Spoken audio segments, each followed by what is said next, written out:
ख़वातीन और हज़रात अस्सलाम वालेकुम। भाई सुनने में आया है कि बहुत सारे लोग कह रहे हैं यार हम वोट नहीं डालेंगे क्योंकि हमारा वोट का फायदा ही क्या है, तो उसको जिसको जीतना है वो तो जीत ही जाएगा, ये हो जाएगा वो हो जाएगा, कोई मैनिपुलेट कर लेगा। कर ले भले कर ले, लेकिन अगर आप वोट नहीं डालेंगे तो उसका काम तो और आसान हो गया। उसको तो अब कुछ करना ही नहीं, वो यूं बैठा रहेगा यार अब तो कुछ करना ही नहीं है, चलो आओ सिगरेट पी के आते हैं। उसको तो मेहनत कराओ जिसने मैनिपुलेट करना है, डालो वोट जाके, इतने लोग वोट डाल दो कि उनको बहुत मेहनत करनी पड़े आपके वोट से खेलने के लिए। दूसरा इंपॉर्टेंट पॉइंट, अगर आप वोट नहीं डालते हो तो भैया आपकी शिकायत भी नहीं बनती। आप ये भी नहीं कह सकते कि यार ये मुल्क का क्या हो रहा है, क्योंकि आपने तो वोट डाली नहीं, आपको क्या, आप जो बैठे रहो। तो शिकायत करने के लिए है, गम में बैठने के लिए जरूरी है कि आप ये वोट डालें। दूसरा, ये 12 करोड़ तकरीबन वोटर होगा इस बार, इस साल इंशाल्लाह।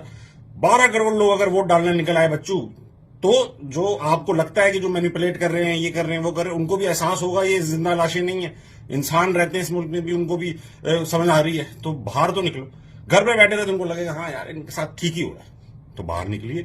8300 पे आपने एसएमएस करना है ताकि आपको पता चले आपका हल्का क्या है क्या नहीं। जिसको वोट डालना है अपनी मर्जी से डालिए, कोई प्रेशर नहीं होना चाहिए आपके ऊपर। Go and vote for your self, for Pakistan. और अब आप बहुत सारे लोग पूछोगे ताकि आप तो खुद अमेरिका में बैठे हुए हैं, आपको क्या। मैं वोट के दिन से पहले इंशाल्लाह पाकिस्तान में होऊंगा, क्योंकि मैं नहीं अपना वोट जाने देने वाला बेटा।